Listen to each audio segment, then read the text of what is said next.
This training video comes to you from the Federal Democratic Republic of Ethiopia, Ministry of Education in collaboration with USAID Read2 project.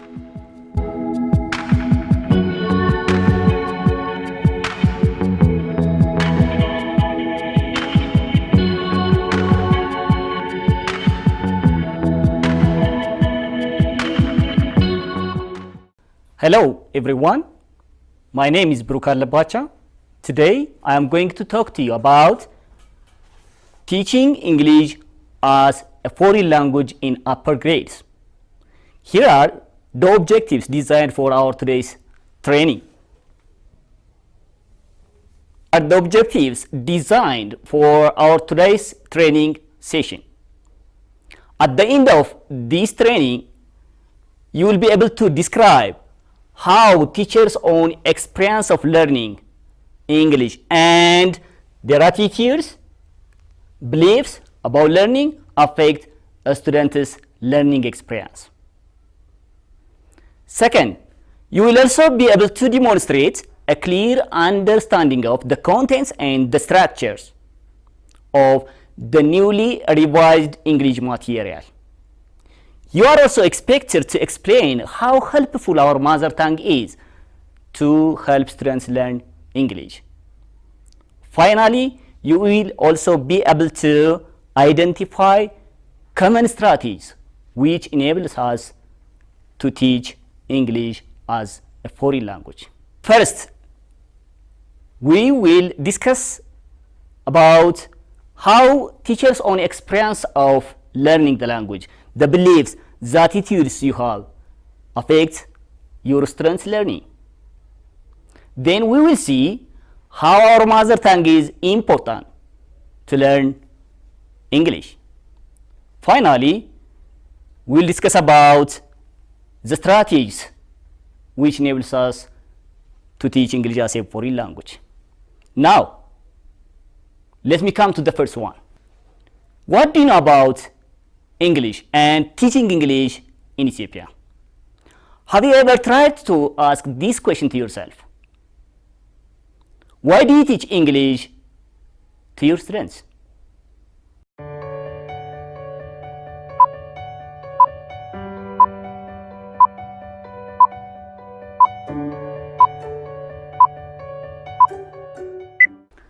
Good. You have different answers to these questions. But before we proceed to answer these questions, let's try to evaluate ourselves.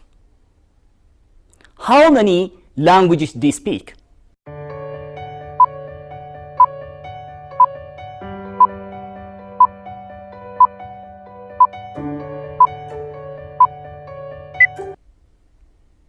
Do you speak one, two, or you are able to speak more than that? Yeah, in a multilingual country like Ethiopia, many people can speak many languages, which in turn has a very important aspect on education. A person who speaks more than two languages has also better social advantages. They can share ideas, culture, and experience with somebody around them. This in turn enables them to understand people well. It also opens the door for others to understand them well. In addition, people who speak more than two languages are expected to have improved memory, problem solving, and critical thinking skills, enhanced concentration, ability to multitask, and better listening skills. Thus, you teachers are recommended to learn as many languages as you can. Having said this one, let me try to come back to our focus of attention. That's English. The language you learned so far and you are teaching now. Why is English taught as a language in Ethiopia? What are the advantages of learning English.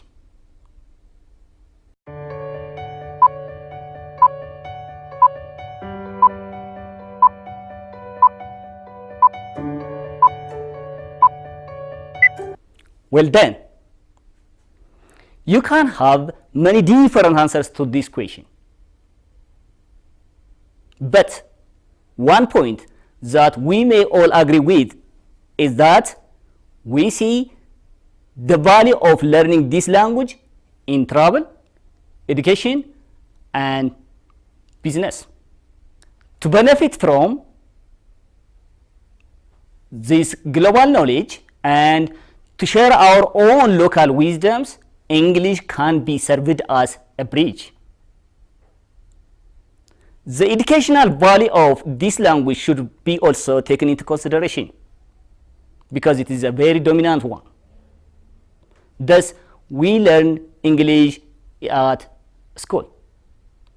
And understanding the value of this language, what it has in Ethiopia and throughout the world, it influences our attitude towards learning English. Now, listen to me carefully. Cognac hinahu laipasa. Cognac hinahu laipasa. What does it mean? What do you understand from this? What support do you need from the teacher to help you understand this one? If you are a student learning this language and hear this sentence for the first time, what do you understand? What support do you need from the teacher to help you understand this text? You know that if the language is not being spoken around you, the teacher is the only source of information you have. So teachers are expected to support students in learning a new language. Now, let me give you another version of the same text in two different languages. This one and the next. Which version do you find a bit easier to understand? And what do you do to record this phrase? What support do you need from the teacher to help you understand this one?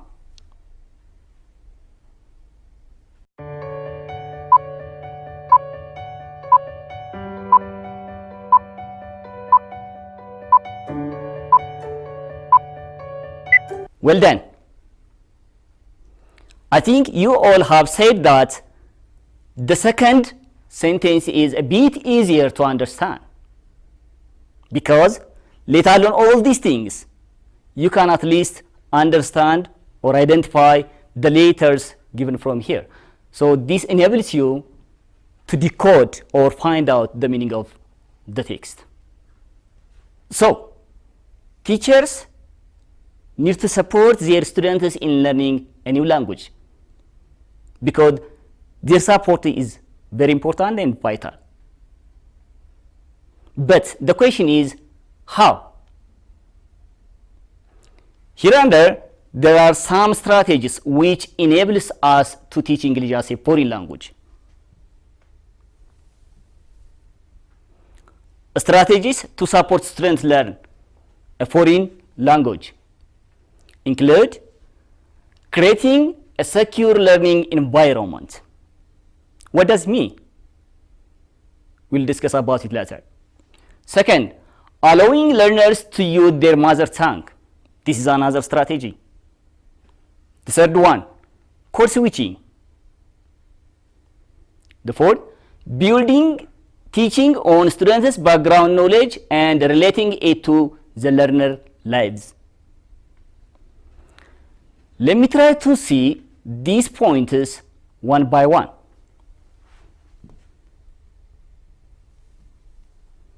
The first one is creating a secure learning environment. As everybody knows, learning a new language is very frightening, especially for younger children just coming to school. So we need to make sure that we are celebrating every success of our students. So we should also work on developing our students' emotion, social, and behavioral skills, as well as their language and learning skills. The next one is allowing learners to use their mother tongue. The language we already knew is one of the best tools we have to learn a new language. So, students should be encouraged to use their background knowledge and learn skills from their mother tongue to learn a new language. For instance, learners can use their rich vocabulary knowledge and understanding in their mother tongue to learn English words. So, lessons should be designed in the way it could help them transfer what they know in their mother tongue to English. Let me come to the third one. Do you know what it means? Code switching occurs when students are trying to mix up two languages together. So we need to let our students to mix English and their mother tongue. That may help them to learn the language faster. This allows the teachers to understand where the gap of the student and help them to teach how it could be said in that language. And for students, it enables them to learn the language freely, meaning without being worried about anything else. Building teaching on students' background, knowledge, and relating it to learners' lives. As everybody knows, students are not empty jars waiting for their teacher to be filled.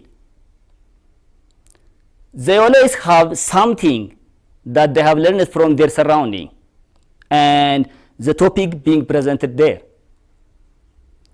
So, teachers are expected to make a linkage between what students have learned from their surrounding to what is being presented in English.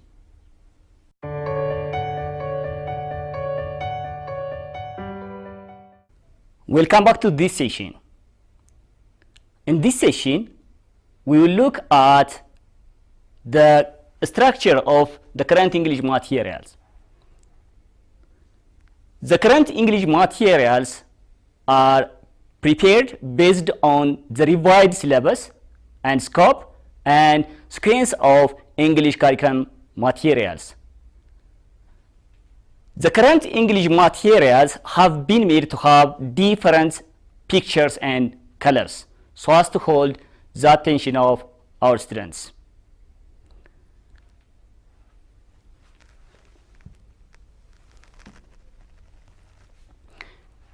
Each materials at each grade level has different colors. For example, here is a text and teacher guide of grade 5 students, which is green in color. The next one is grade 6. As is observed here, it has a yellow color. And grade 7 textbooks and teacher's guide are prepared in red color.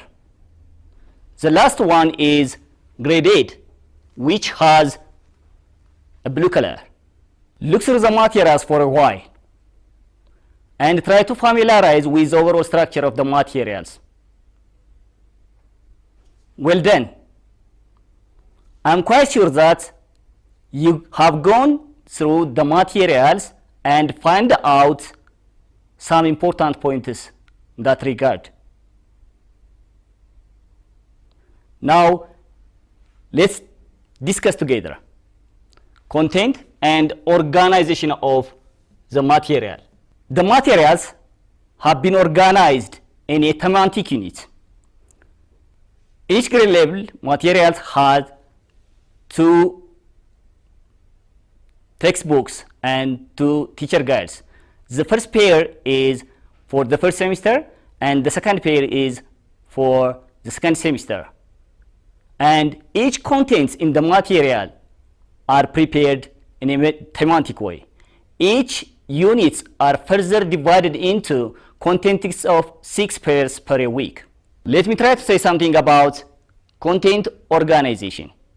Each units are organized into 8 sections: word study, reading comprehension, vocabulary, listening comprehension, speaking skill, grammar, reading fluency, and writing. The listening and speaking skills are further divided into 3 subsections: the pre, the while, and the post. Hereunder, there is a program which shows us how these contents are presented. The first period deals with word study and reading comprehension. On the second day, vocabulary and listening skill is our focus. On the third day, speaking skill and grammar. On the fourth day, reading fluency and vocabulary are taught.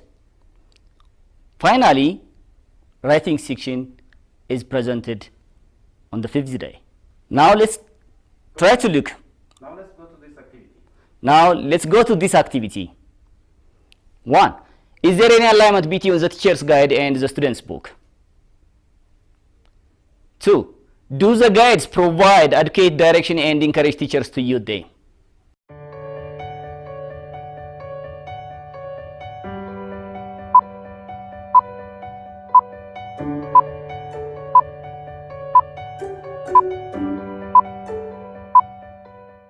Good. I think you all have said that the 2 materials are well aligned. And as a language teacher, you are supposed to have these materials in your daily lessons. Besides, the teacher should hold the textbook, the teacher's guide, along with their lesson plan and other intended materials or resources. Now let me try to proceed to the methodology of the materials. The language learning pedagogy suggested in this material is student-centered cooperative learning. And the material encourages the I do, we do, and you do activities, which is known as the gradual release of responsibilities instructional model. But this doesn't mean that this approach is applicable for teaching all kinds of skills. For example, it's not applicable in teaching listening skill. The approach helps students to learn faster, and it ensures that active participation took place in our language class. Now let me try to say something about each phases of this module: the I do, we do, and you do phases. At the beginning of the class, or when certain material is being introduced, the teacher has a predominant role in delivering the contents. At the beginning of a class, or when the new material is being introduced, the teacher has a predominant role in the delivery of the contents. He is expected to model the strategy, while the students focus and understanding the strategy. This is the I do phase. But as a student begins to acquire knowledge and understanding of the concept, the responsibility of learning directly shifts from the teacher to the students. This is widow phase. At this phase, students are expected to make practice with their partner or along with the teacher within a small group. But when students began to move to the third phase, what we call it you-do stage, they are totally rely on themselves. While you are teaching children who don't have that much exposure to the language, they are learning. Teaching language concepts and vocabulary using actions is very important. This method is called total physical response, TPR. As different researchers pointed out, we only remember about 20% of the information that we hear.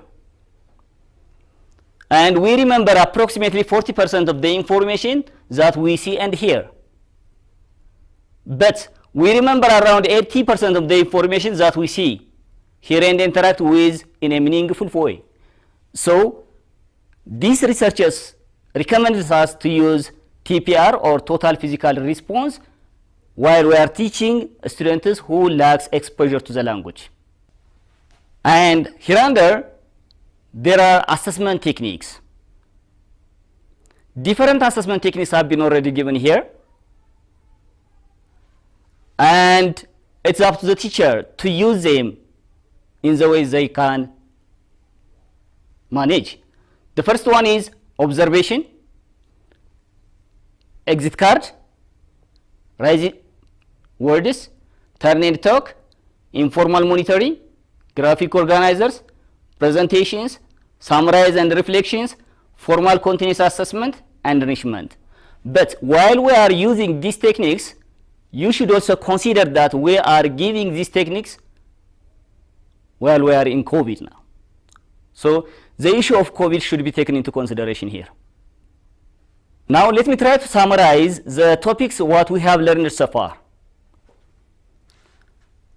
I think we have learned these things during our presentation.